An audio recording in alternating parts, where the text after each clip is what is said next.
पुत्र पवित्र आत्मा को स्तुति हो। आज भी यीशु के जरिए परमेश्वर के चरणों में आने के लिए प्रभु परमेश्वर हमें कृपा दिया, इसके लिए धन्यवाद। ദൈവത്തിൻ്റെ സന്നിധിയിലേക്ക് അടുത്തു വന്ന ഈ സൂമിൽ കൂടി ദൈവത്തിൻ്റെ വചനങ്ങളെ കേൾക്കുന്ന ആരാധിക്കുന്ന എല്ലാ മക്കൾക്കും കർത്താവിൻ്റെ അനുഗ്രഹങ്ങൾ അധികമായി ഉണ്ടാകുവാൻ പ്രാർത്ഥനയോടെ നമുക്ക് ദൈവവചനത്തിൻ്റെ മുമ്പിലിരിക്കാം.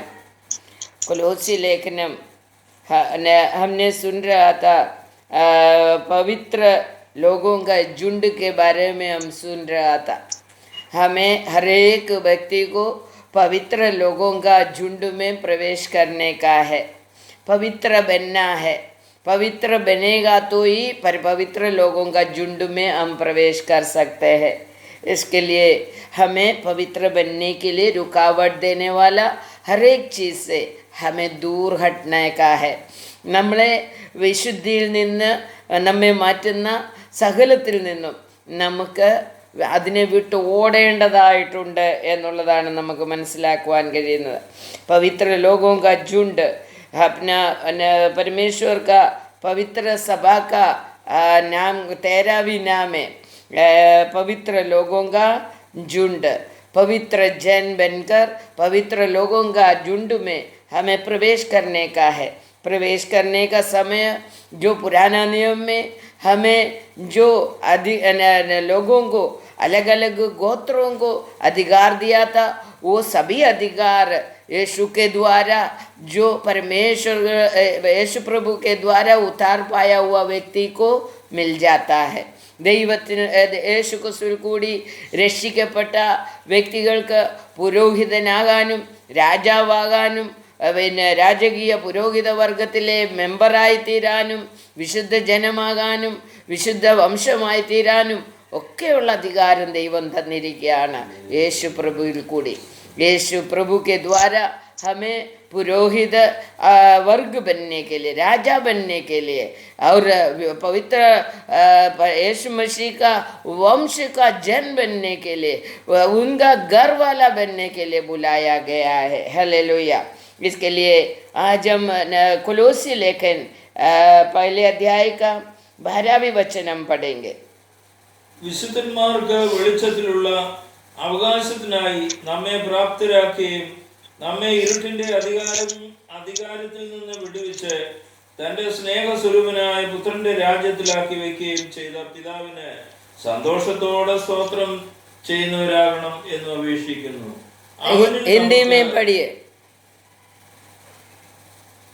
और पिता के धन्यवाद करते रहो जिसने हमें इस योग्य बनाया कि ज्योति में पवित्र लोगों के साथ मिर्सा में सहभागी हो. हालेलुया. पिता को धन्यवाद करने का, यीशु के द्वारा हमें पवित्र लोगों का सहभागी बनाया, इसके लिए हालेलुया. तो पुत्र का राज्य में प्रवेश करने के लिए सिर्फ पवित्र लोगों को ही अधिकार है. वो पवित्र लोगों का अधिकार हमें देने के लिए पिता मन लगाया. हम इसके लिए पिता को हमें धन्यवाद करने का. അപ്പോൾ ഇവിടെ മലയാളത്തിൽ പറയുന്നത് വിശുദ്ധന്മാർക്ക് വേണ്ടി മാത്രം ഒരുക്കി വച്ചിരിക്കുന്ന വെളിച്ചത്തിലുള്ള അവകാശത്തിനായി നമ്മെ പ്രാപ്തരാക്കി. तो ये जो प्रकाश में ज्योति में रखा हुआ अवकाश, उधर प्रवेश करने के लिए जो अवकाश सिर्फ पवित्र लोगों को ही है. तो ज्योति में मीन्स परमेश्वर का तेजस के सामने खड़ा रहने के लिए अधिकार किसको है? पवित्र लोगों को ही है. जो व्यक्ति पवित्र नहीं है उसको वो ज्योति के सामने खड़ा नहीं रह सकते हैं. हालेलुया. परमेश्वर का ज्योति के सामने खड़ा रहने के लिए हमें पवित्र बनना ही पड़ेगा करके उधर से मालूम पड़ते हैं. इसके लिए हमें प्राप्ति योग्यता देने के लिए यीशु प्रभु का द्वारा पिता ने ये पुत्र का राज्य का अवकाश में अंधकार से हमें छुड़ाकर, सभी गलती में छुड़ाकर, पापमोचन भी देकर हमें उस ज्योति में प्रकाश नहीं तो प्रकाश में पहुंचने के लिए, खड़ा रहने के लिए पवित्र बना रहे. हालेलुया. यदि हम सचमुच जितना पवित्रता मांगते उतना पवित्रता नहीं पाएगा तो हमें वो ज्योति के सामने खड़ा नहीं रह सकते हैं. ദൈവിക തേജസ്സിൻ്റെ അടുത്ത് നമുക്ക് നിൽക്കാൻ കഴിയത്തില്ല. നാം അവിടെ തന്നെ ഉരുകിപ്പോകും. ഹല്ലേലൂയ. അതുകൊണ്ട് ദൈവത്തിൻ്റെ ആ പ്രകാശത്തിൽ നാം നിൽക്കണമെങ്കിൽ അതിന് തക്കതായ വിശുദ്ധി പ്രാപിച്ചെടുക്കണം. അതുകൊണ്ടാണ് ദൈവം പറഞ്ഞത്, ഞാൻ വിശുദ്ധനായിരിക്കുന്നത് പോലെ നിങ്ങളും विशुद्धराയിരിപ്പീൻ. इसके लिए परमेश्वर बोला, मेरे सन्निधि में आकर मेरा ज्योति में खड़ा रहने का है तो तुम जैसा मैं पवित्र हूँ वैसा तुम्हें भी पवित्र बनना पड़ेगा. परमेश्वर पवित्र है, इसके लिए उनमें ज्योति तेजस भरा है. तो इसके लिए हम भी पवित्र बनेगा तो ही हमारे अंदर हम वो यीशु परमेश्वर होने वाला ज्योति में खड़ा रह सकता है. तो कल हमने उसके लिए क्या करने का है करके हमने चिंता किया. यीशु प्रभु का रक्तों के द्वारा हमें शुद्धिकरण प्राप्त करने का है. पहले यूहन्ना पहले अध्याय का 7वां वचन हमने पढ़ा. यीशु का रक्त सभी पापों से हमें मुक्ति देता है और परमेश्वर का वचन के द्वारा हमें पवित्रता पाने का है. यूहन्ना का सुसमाचार 15वें अध्याय का 3रा वचन में हमने पढ़ा, हम सुनने वाला हर एक वचन हमें पवित्रता में लाता है करके. तो हम हर एक दिन परमेश्वर का वचन सुनते रहेगा तो हम पवित्र बनते बनते बनते जाएगा. നമ്മൾ ആഹാരം കഴിക്കത്തില്ലേ? നമ്മൾ ആഹാരം കഴിക്കുന്ന എന്തിനാ? വളരാൻ വേണ്ടി, ശക്തി കൂടാൻ വേണ്ടി. ഹല്ലേലൂയ. शक्ति बढ़ने के लिए हम खाना खाते हैं. नहीं तो छोटा बच्चे लोग को हम खाना क्यों देते हैं? उसको बढ़ने के लिए देता है. हालेलुया. अब वैसा ही हम आत्मीयता में बढ़ने के लिए, पवित्रता में बढ़ने के लिए हमें वचन सुनते सुनते उसी के अनुसार जीते जीते जाना है. हालेलुया. तो ही हम स्वर्ग राज्य पहुँचकर उस ज्योति के पास खड़ा रह सकता है. हालेलुया. അതുകൊണ്ട് हमको बढ़ाई मांगते, इसके लिए हम वचन सुनना, हर एक दिन सुनना बहुत ही जरूरी है. എല്ലാ ദിവസവും ആഹാരം കഴിക്കുന്നത് പോലെ हर एक दिन हम खाना खाता है, वैसा ही हर एक दिन हम वचन भी सुनना भी जरूरी है. हालेलुया. वचन खाना मांगते हैं. हालेलुया. जैसा खाना जरूरी है वैसा परमेश्वर का वचन भी हमें जरूरी है. हालेलुया. आने वाला देश में, आने वाला युग में, आने वाला राज्य में परमेश्वर के साथ रहने के लिए, हम शक्तिशाली बनने के लिए, हम उस तेजस को सामने खड़ा रहने के लिए हमें वचन खाना ही पड़ते हैं. हालेलुया. वचन नहीं खाएगा तो हम उस ज्योति के पास नहीं खड़ा रह सकता है. हालेलुया. तो इसके लिए परमेश्वर बोलते हैं, तुम वचन सुनने वाला वचन तुम्हें ताकत देते रहेगा. सुनने वाला वचन, तुम अपनाने वाला वचन, सुनकर अपनाने वाला वचन तुम्हें ताकत देते रहेगा. हालेलुया. 17वें यूहन्ना का सुसमाचार 17वें अध्याय का 17वें वचन में हमने क्या पढ़ा था? परमेश्वर का सच्चाई सत्य हमें शुद्धिकरण लाता है. वो जरा पढ़िए 17 का 17 यूहन्ना का सुसमाचार 17 का 17. सत्य के द्वारा उन्हें पवित्र कर, तेरा वचन सत्य है. तो वचन सत्य के द्वारा पवित्र बन जाता है. हालेलुया. सत्य के द्वारा पवित्र बन जाते हैं. हम सोचते हैं ना, थोड़ा झूठ नहीं बोलेगा तो अच्छा काम करेगा तो हम पवित्र बन जाता है करके. उधर नीचे क्या लिखा है? सत्य वचन है. हालेलुया. यदि हम कितना भी कोशिश करके, हमारा मुंह बंद करके, हमारा हाथ बंद करके, आंख बंद करके मैं सत्य में जिएगा करके बोलेगा तो कभी सत्य में नहीं रहेगा. सत्य क्या है? वचन, वचन है, परमेश्वर का वचन है। वो वचन जब तक हमारे अंदर नहीं जाते हैं तब तक हमें सत्य में खड़ा रहने के लिए नहीं होएगा। हालेलुया। इसलिए परमेश्वर बोलते സത്യ तुम्हें ശുദ്ധീകരണം करता है. സത്യം നിങ്ങളെ ശുദ്ധീകരിക്കുന്നു. പക്ഷേ സത്യം എന്താണ്? സത്യം ദൈവത്തിൻ്റെ വചനമാണ്. ഹല്ലേലൂയ. അപ്പോൾ ദൈവത്തിൻ്റെ വചനത്തിന് മാത്രമേ നിന്നെ ശുദ്ധീകരിക്കുവാൻ കഴിയുള്ളൂ എന്ന് ദൈവത്തിൻ്റെ വചനത്തിൽ പറയുന്നു. പിന്നെ ഞാൻ കഴിഞ്ഞ ദിവസം പറഞ്ഞു, പരിശുദ്ധാത്മാവിനാലും ദൈവം ശുദ്ധീകരിക്കും. പരിശുദ്ധാത്മാവിനെ നമുക്ക് തന്ന് ദൈവം ശുദ്ധീകരിക്കും.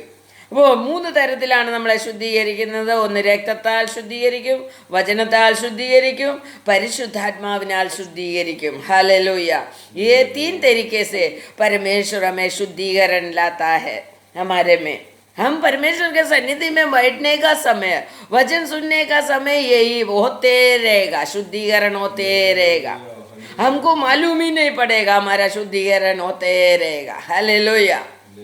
हमारे अंदर का अंदर जितना चेंजेस आने का है उतना बदलाव हमारे अंदर का अंदर, बाहर भी, अंदर भी, बोली में भी, नजर में भी, सभी बदलाव लाते रहेगा यदि हम परमेश्वर का वचन सुनते रहेगा, परमेश्वर का सामने बैठते रहेगा.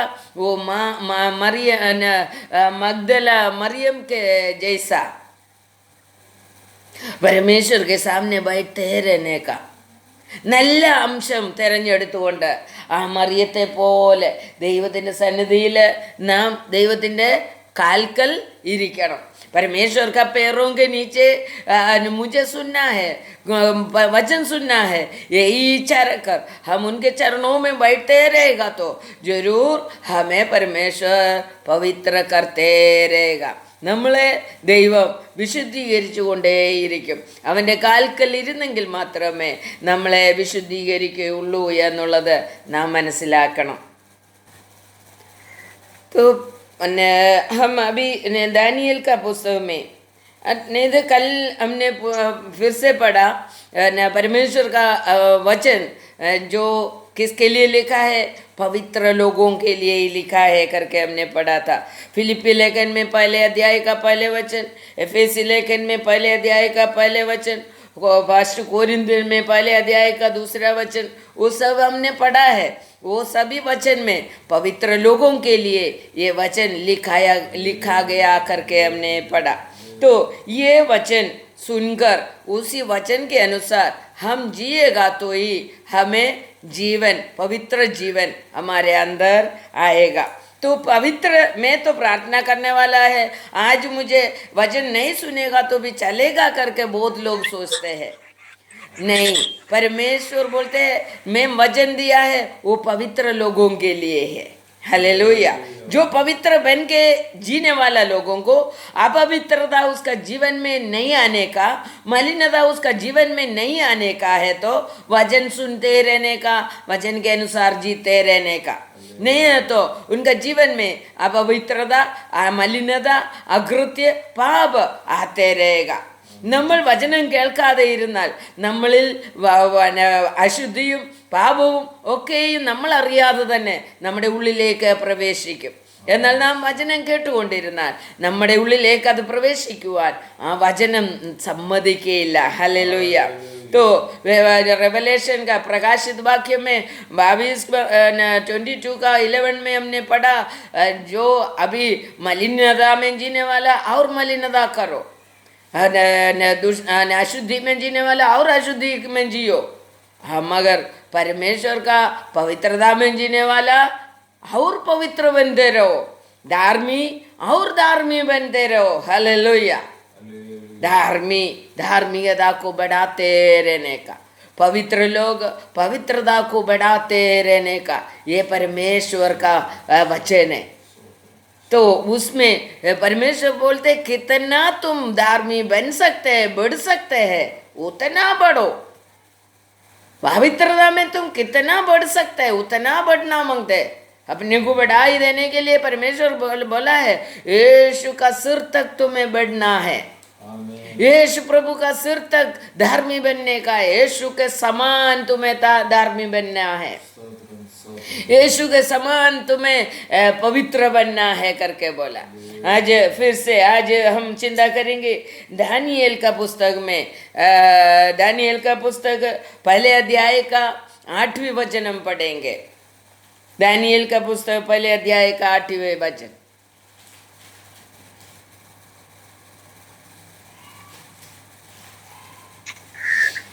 എന്നാൽ രാജാവിന്റെ ഭോജനം കൊണ്ടും അവൻ കുടിക്കുന്ന വീഞ്ഞുകൊണ്ടും തന്നെത്താൻ അശുദ്ധമാകുകയില്ല എന്ന് ദാനിയേൽ ഹൃദയത്തിൽ നിശ്ചയിച്ച് തനിക്ക് അശുദ്ധി ഭവിപ്പാൻ ഇടവരുത്തുന്നതെന്ന് षण्डाधिपनोड अपेक्षिച്ചു।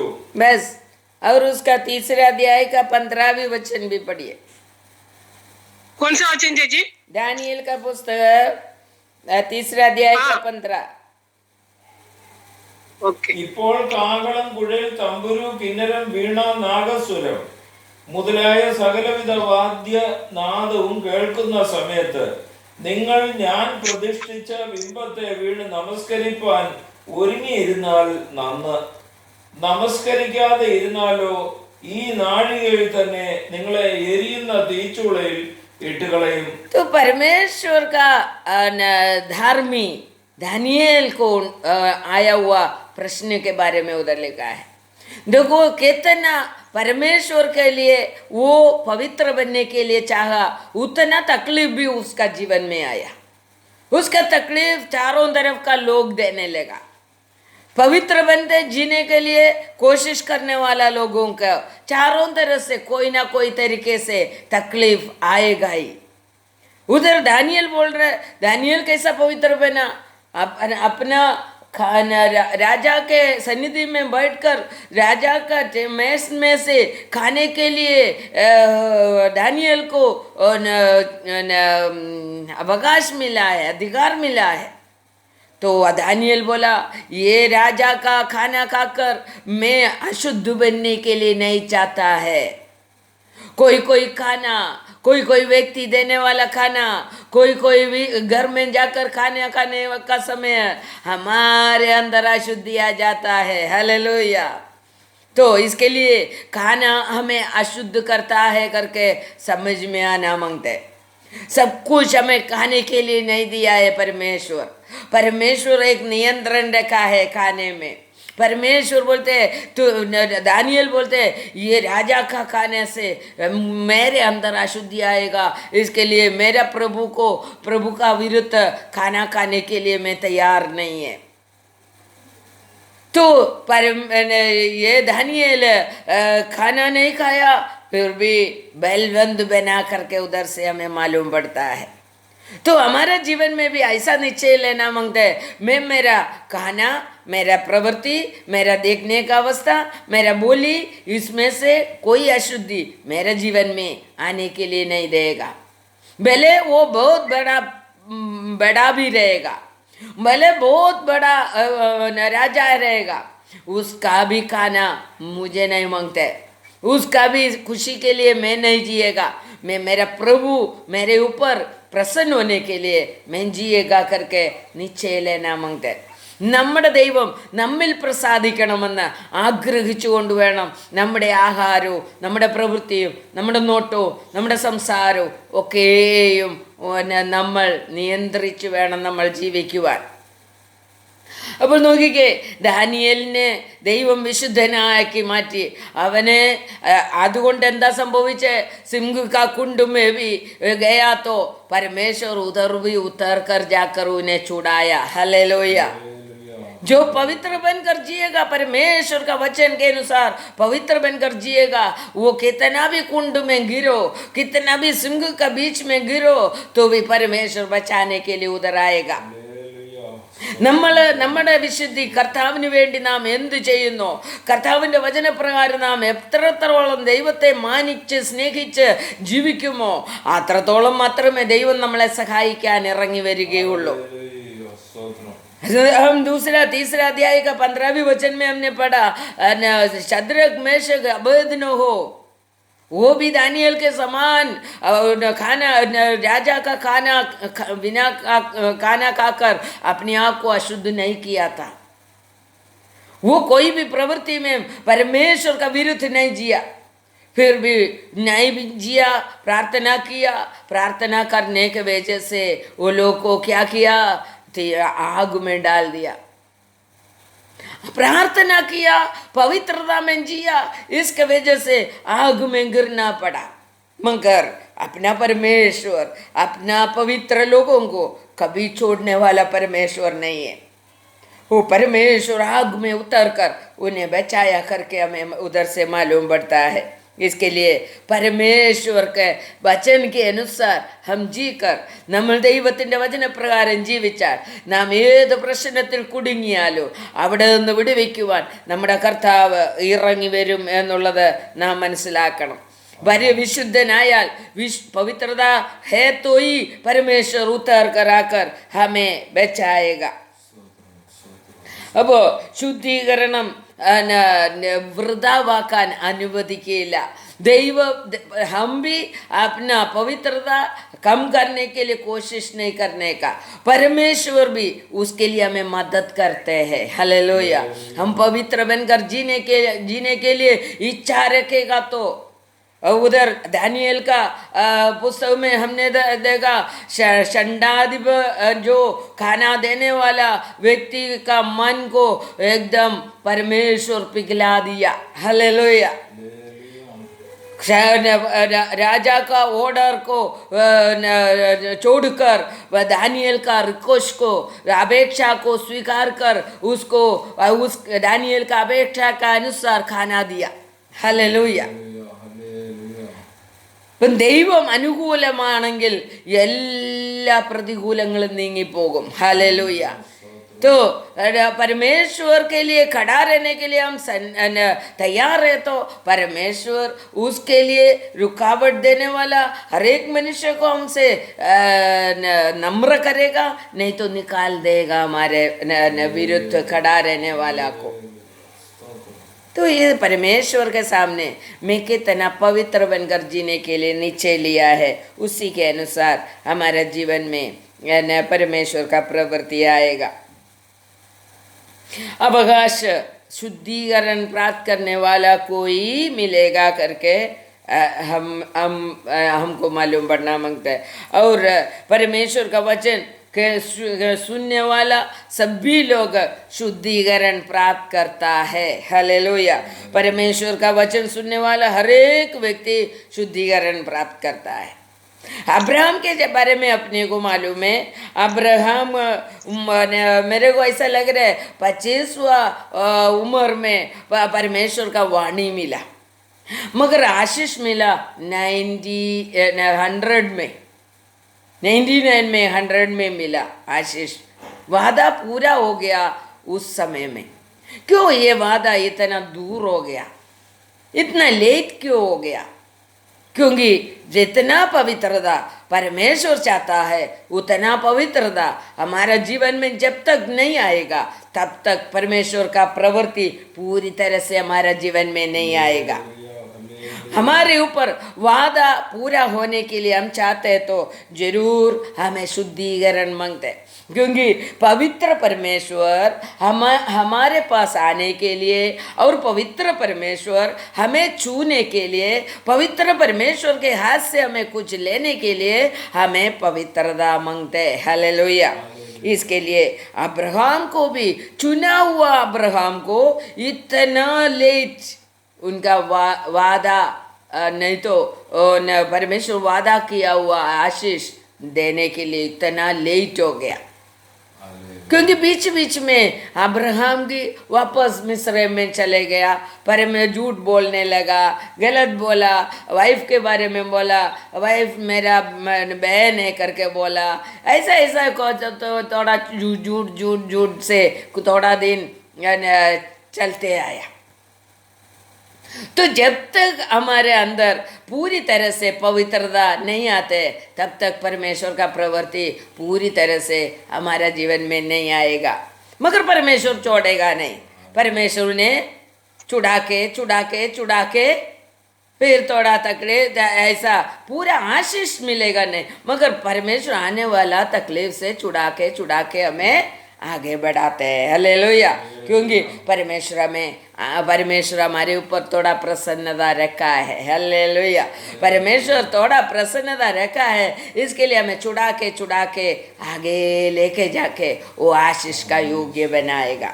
നമ്മളെ വിടുവിക്കുന്ന ദൈവമാണ്. പക്ഷേ ആ ചെറിയ വിടുതലല്ല ദൈവം നമുക്ക് വേണ്ടി ഒരുക്കിയിരിക്കുന്നത്. ഓ ചോട്ടാ छुटकारा नहीं परमेश्वर हमारे लिए रखा है, बड़ा छुटकारा, बड़ा आशीष, बड़ा चमत्कार हमारे ऊपर करने के लिए परमेश्वर रखा है। हालेलुया। वो जब हमें पाने का है, हम पवित्र बनेगा तो ये वो पा सकता है। हालेलुया। यथार्थ पवित्रता आने का समय अब्राहम को क्या मिला? अनुग्रह मिला। यूसुफ के बारे में हमें मालूम है, उसको परमेश्वर ने वादा किया, आशीष वादा किया, मगर उसको लेके जाके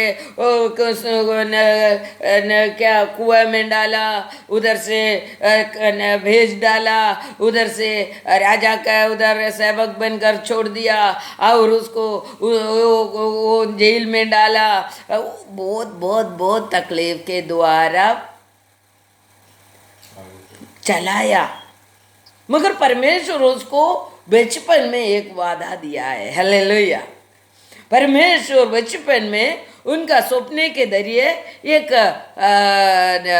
बड़ा आशीष देगा करके वादा किया है, मगर वो आशीष तक पहुंचने के बीच में उसको बहुत तकलीफ उठाने के लिए उठाना पड़ा.